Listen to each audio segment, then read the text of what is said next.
Mambo ni vipi mfuatiliaji wa Umela Media popote pale ulipo duniani? Niite Swax ID, mimi ndo ambaye nakuwa na unguruma kwa hivi sasa. Wakati unaendelea kujiuliza kwamba ni imekuwaje mechi ya Simba Sports inapelekwa pale visiwani Zanzibar kwenye uwanja wa New Aman Complex badala ya uwanja wa Benjamin Mkapa kama ambavyo yalikuwa ni matarajio ya wengi.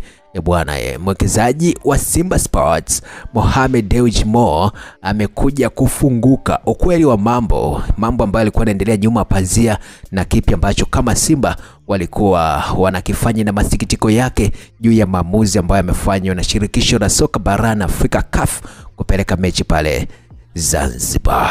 Bwana, acha nikusomea andiko lake ambalo amelitoa Mohamed Dewji Mo. Ndugu zangu wana Simba, nawaandikia leo nikiwa na masikitiko, lakini pia nikiwa na imani isiyotetereka.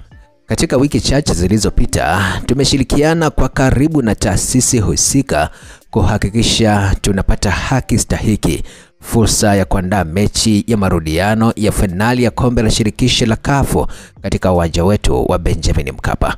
Kwa mujibu wa vigezo vilivyotolewa, kila hatua ya ukarabati wa uwanja iliyofuatwa kwa umakini ili kuhakikisha unakuwa tayari kwa mechi hiyo ya finali. Wakati huo baadhi ya matukio yaliyotokea nyuma ya pazia yameacha maswali ya msingi. Taarifa zilianza kusambaa mtandaoni kabla ya taarifa rasmi kutolewa. Tulieleza wasiwasi wetu kwa uwazi.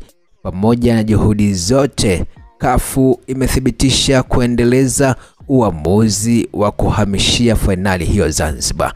Bila shaka, matokeo haya ni ya kusikitisha, si kwa Simba tu, bali kwa mashabiki wetu na kwa wote waliotoa juhudi kubwa kuandaa tukio hili katika historia ya Simba na Tanzania. Kwa mtazamo wangu wa kibinafsi, hatujatendewa haki, lakini nasema pia hatujakata tamaa. Simba hajawahi kuwa klabu iliyotegemea mazingira ya faraja. Tunastawi chini ya shinikizo, tukiendeshwa na imani na nguvu ya watu wetu.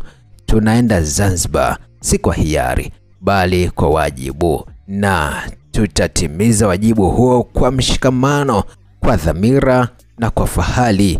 Yaliyosalia tunamwachia Mwenyezi Mungu. Kwa wachezaji wetu, mnavaa nembo yenye historia. Ingieni amani kwa vichwa juu, chezeni kwa ujasiri, kwa umakini na kwa utulivu kama mashujaa wa Simba mlivyo.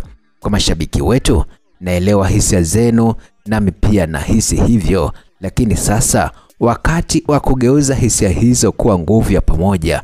Tujaze amani kwa moyo, kwa matumaini na kwa sauti.